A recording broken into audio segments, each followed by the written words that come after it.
في العصور الوسطى كانت الكنيسة كتعتبر حتى الأفكار الجنسية بين الأزواج خيانة صريحة للإيمان، إلا إذا كانت بنية الإنجاب، يعني المودة والرومانسية داخل الزواج ممنوعة، أو كانت خاضعة لقوانين صارمة، قوانين سماوية.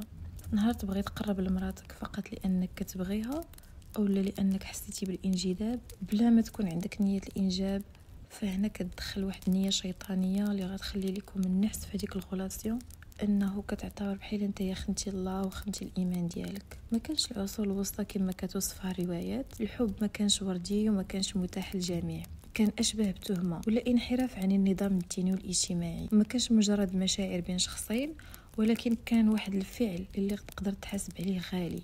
في هذاك الزمان كانت الكنيسة كتحكم في تفاصيل الحياة اليومية، وحتى الحب خصو يكون مقيد ومنضبط وعنده غاية وحدة واللي هي الإنجاب. وأي عاطفة كتخرج عن هذا الإطار واخا تكون بريئة ولا حب من بعيد كانت كتشاف على أنها انحراف روحي أو ضعف في الإيمان. الحياة اليومية في العصور الوسطى كانت كتخضع لرقابة صارمة، خصوصا بالنسبة للنساء. البنت ما كانش عندها الحق أنها تخرج بوحدها، بغات تخرج كتكون معها واحد الوصيفة، امرأة من العائلة إيزابيل، وإيزابيل كتكون معها عمتها ولا خالتها، كتراقب الحركات ديالها، كيفاش كتهضر وحتى طريقة التنفس ديالها. تبرقي ديما كاين وفين ما خرجتي العيون كتبعك، ونظره وحده الا شفتي شي شاب تقدر تفسر بطريقه خطا. اما اللقاءات العفويه فكانت تقريبا مستحيله. المجتمع كان كيشوف الحب على انه واحد الخطر كيهدد التماسك، وإلا صغبك الله شي نهار وعجبك شي واحد وبقيتي كتكراشي عليه، فمن المستحيل انك تقدر تواصل معاه الا كنتي شجاع وعندك واحد القلب جيد شجاع. فهنا تقدر تصيفط رسائل اللي بطبيعه الحال كتبقى خطيره، ولكن كانوا كيستعملوا رموز مشفره باش يقدروا يفهموا بعضياتهم. كانت في هذاك الوقت النساء كتخيط رموز في ثياب الفرسان، والرجال كيكتبوا رسائل مشفره بلغه الحب اللاتيني. واحد من اعقد رموز الحب في هذاك الزمان في العصور الوسطى كانت زهره كترسم ب7 طبقات، كيرسموا واحد الزهره ولا كيخيطوها ب7 ديال الطبقات، كل طبقه كتعني نوع من المشاعر: الاعجاب، الغيره، الغفران، وحتى الموت، الصمت.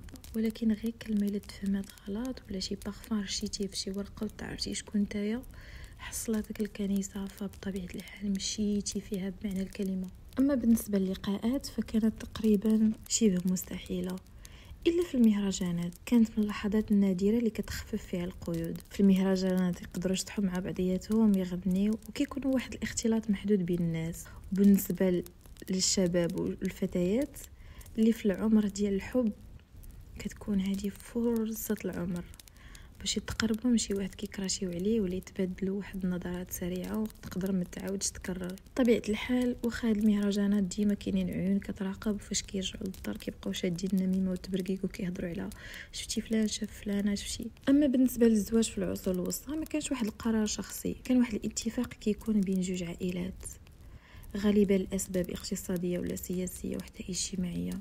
الفتاه بحال كما كان عندنا في المغرب غير لزمن قريب تقدر ما تشوفش وجه راجلها حتى نهار العرس، والشاب مع عمره يقدر يقول لا الا كانت اسباب قويه باش يتزوج مع شي بنت. الصداق كيكون عباره عن ارض ولا بقار ولا نعاج. اما بالنسبه قبل ما يتزوجوا فكانت عندهم واحد الحاجه مهمه بزاف، ان الناس كانوا كيعتقدوا ان المصائر ديالهم مرتبطه بحركه الكواكب.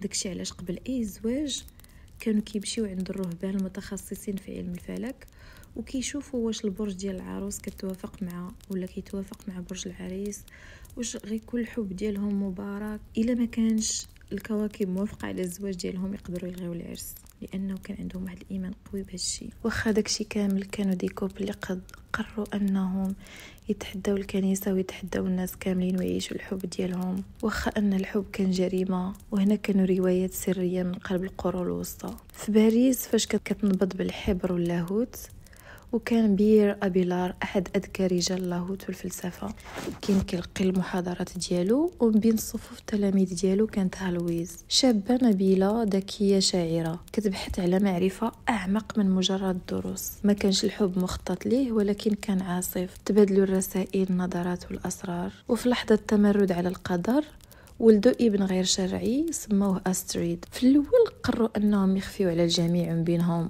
الكنيسة، ولكن الكنيسة كانت كتراقب، وفاش عرفوا جاء العقاب قاسيا. هالويز كان مربيها خالها لأن الوالدين ديالها توفاو، فخالها فاش ساق الخبار قام بخاص أبيلار، يعني حيد ليه جهاز التناسلي ديالو. ومن بعد دخلوا للدير وتبعتوها لويز، دخلات وجبروها انها تبقى ساكته وتبقى كراهبه مدى الحياه في الدير هي وصاحبها. واخا داكشي كامل اللي وقع ليه تخيلوا بقاو كيتبادلوا الرسائل العقود، وهاد الرسائل اليوم كتعتبر من اجمل ما كتب في ادب الحب العميق.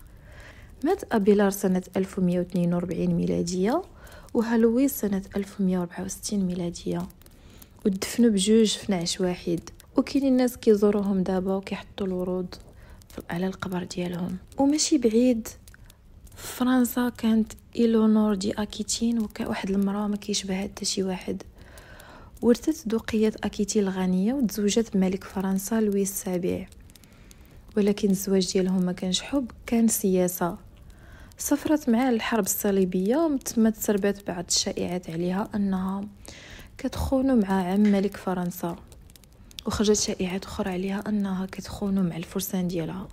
واحد من بين الفرسان ديالها كان تيتيز، وكانوا كيشوفوهم مع بعضياتهم بزاف. الكنيسة كانت ما كتحملهاش وكتعتبرها شيطانة ذات جسد ملكة. طلقها راجلها لويز في سنة 1152، ومن بعد 8 الأسابيع فقط زوجات هنري اللي من بعد ولا هنري الثاني ملك إنجلترا. كان الزواج ديالهم بين نارين، ولدوا 10 ديال الولاد. ومن بعد اكتشفت انه عنده عشيقه وكيخونها، فقررت انها تمرد عليه وبقات كتحرش ولادها ب10. ومن بعد دوروا طور عليه، وبسبب هالشي فاش اكتشف الملك حبسها 16 عام في القصر. ولكن رغم ذلك ما فقدتش الامل، ومن بعد ما مات راجلها هنري رجعت للحكم كوصية على العرش، وشاركت في حكم 3 ممالك، وكانت أول امرأة في أوروبا كتلعب هذا الدور السياسي والثقافي. ماتت سنة 1204، ولكن الاسم ديالها بقى كامرأة قررت أنها تحد الكنيسة وخا أنها كانت كتكرهها، وقررت تهضر على الخيانة اللي عاشها راجلها وتمرد عليه، وبقى الاسم ديالها من بين الأسماء المعروفة. وغير بعيد عن الكنيسة كانوا فرسان كيتسموا الأقدس الجنود. هاد الفرسان كيخدموا الكنيسة وكيحميوا الحجاج ديالهم. باش تعرفوا هاد الفرسان كان ممنوع عليهم في حياتهم كاملة أن تكون عندهم علاقة جنسية، خصهم يحافظوا على العذرية ديالهم مدى الحياة، وذلك في سبيل الله وفي سبيل الإيمان. وواحد من أشهر ديالهم جاك دومولاي القائد الأخير كان كيقول أنه كان كيبغي واحد الراهبة اللي سميتها سيلفيا، كتب ليها رسائل غرام باللاتينية. ولكن الكنيسة برعاية فيليب الرابع اللي هو ملك فرنسا اكتشفهم وقرر أنهم يقتلهم. وفي سنة 1307 اعتقلوهم في ليلة واحدة بجوجهم، ومن بعد حرقوا جاك حي فقط لأنه كان كيبغي راهبة وما حافظش على العذرية ديالو. وقبل ما يموت كان قال واحد الجملة أن الحب ديالو مع الراهبة ما كانش خطأ، ولكن فقط كان جا واحد النور في الليلة الظالمة ديالكم، داكشي عيش ما عجبكمش الحال. ومات وبقات القصة ديالو غير رماد. وفي زمان الطاعون اللي داز في 1348 كان اجتاح أوروبا وقتل أزيد من 25 مليون شخص، ولكن هادشي كامل الطاعون ما قتلش الحب. مارغاريت دي لويز كانت واحد شابة نبيلة من فلورنسا، وقعت في حب عبد إفريقي اسمه جولين. هاد العبد الإفريقي كان كيخدم عند عائلتها، والحب ديالهم كان بالسر. ولكن فاش اكتشفوهم هربوا للغابة وعاشوا تما 3 ديال الأسابيع حتى مرض جولين بالطاعون ومات بين دراعها. مارغاريت رجعت واعترفت لعائلتها بالحب ديالها وقتلوها رجما. ولكن في كل عام في هذيك الغابة اللي كانوا هربوا ليها وكانوا معانقين فيها كانت كتزهر 2 الوردات، وحده بيضة وحده داكنة. وسكان القرية كانوا كيقولوا باللي راه مارغاريت وجولين كيرجعوا على شكل زهور، والناس كيمشيو لهذيك البلاصه دابا وكيبقاو يصوروا في هذوك الزهور لانهم كتعتبر لحد الان من بين رموز الحب المقدسه عندهم.